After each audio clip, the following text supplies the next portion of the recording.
Nessa aula, vamos entender um pouco sobre os atributos dos elementos. Primeiramente, vamos ativar a barra de ferramentas de atributos. Em Janela, Barra de ferramentas, selecione Atributos. Arraste para o campo de ferramentas superior. Por meio do ícone, temos acesso aos vegetais do projeto. Na janela à direita, temos toda a lista de vegetais do projeto e botões onde podemos criar novas vegetais, bloqueá-las, desbloqueá-las, acendê-las e apagá-las. E à esquerda temos a lista de combinações de vegetais, onde também podemos criar novas combinações, editar ou apagar as existentes. Para cada uma das combinações de vegetais, podemos ter a aparência das vegetais configuradas de modo diferente. Por exemplo, em modelo 3D, as vegetais de anotação estão bloqueadas e apagadas. Para configurar as vegetais de uma combinação, com a combinação selecionada à esquerda, edite a aparência das vegetais conforme desejado. E para aplicar a vegetal selecionada, clique em Atualizar.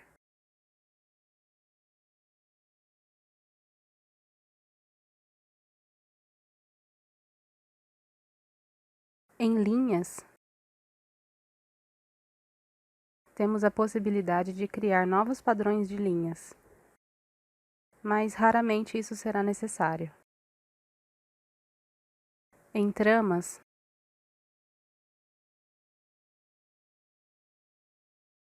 também podemos criar uma nova trama ou editar as tramas existentes.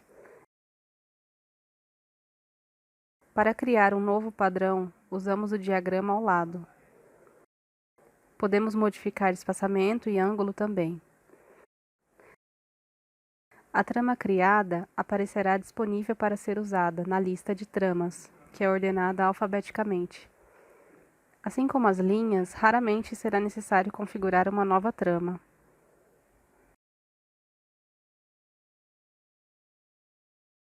Em materiais de construção, temos acesso à lista de materiais à esquerda e as suas definições que aparecem à direita.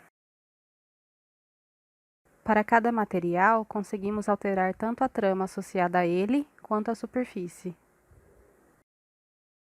Durante a modelagem, é comum que 2 ou mais elementos estejam competindo no mesmo espaço, como é o caso das vigas e paredes do nosso projeto.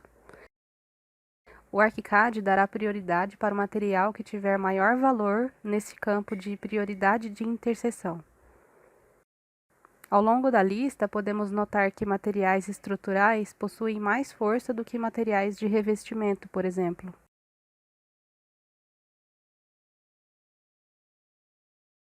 Na janela de composições, temos acesso à lista de composições, onde podemos editar, apagar ou criar uma nova composição. Repare que ao lado de cada uma das composições da lista, aparecem ícones indicando quais ferramentas é possível aplicá-la. Vamos criar apenas as composições de parede. Selecione na lista Bloco Concreto 190 rebocado 2 faces. Vamos criar um novo, aproveitando as definições desse.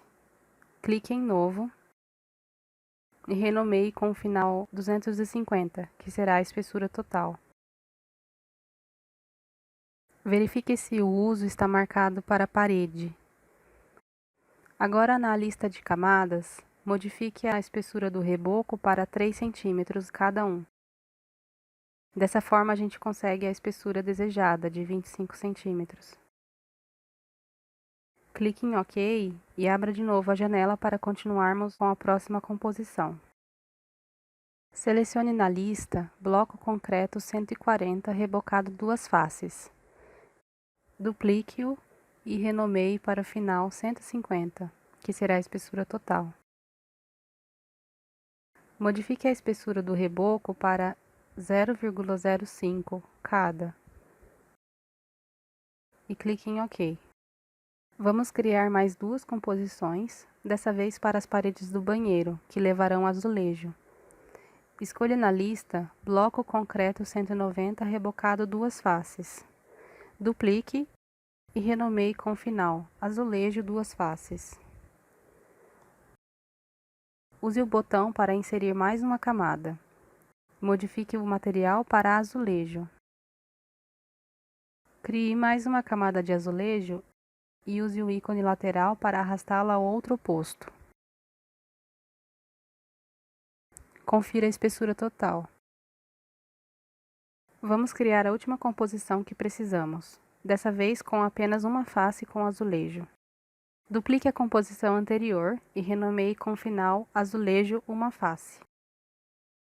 Apague a camada de azulejo.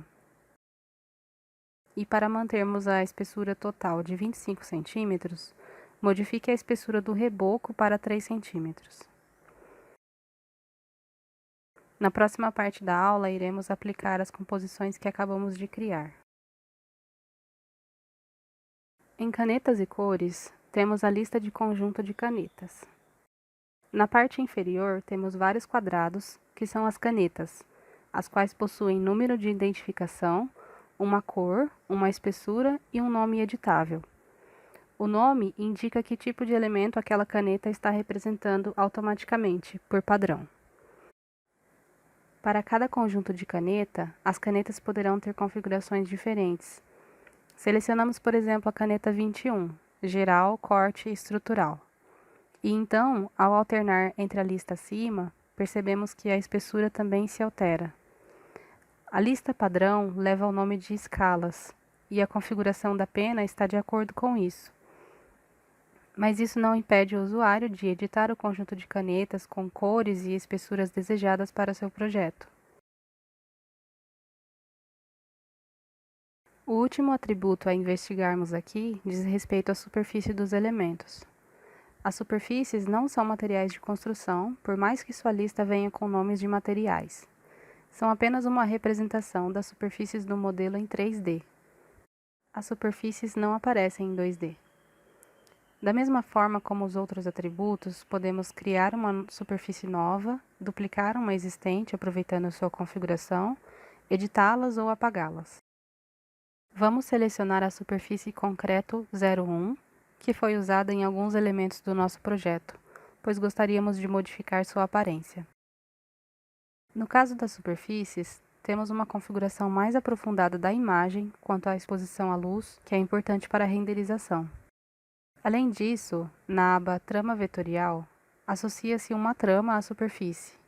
Como não gostaríamos de ter uma trama para a representação desse material, vamos alterar para fundo. E por fim, na aba Textura, é possível buscar uma imagem para aplicar como superfície, seja dentro da biblioteca do ArchiCAD ou diretamente do nosso computador. Vamos alterar para uma imagem com aparência de concreto mais lisa. Podemos escolher concreto 04. Ao apertarmos OK, no modelo 3D, todos os elementos que estavam definidos com essa superfície alteraram automaticamente a sua aparência.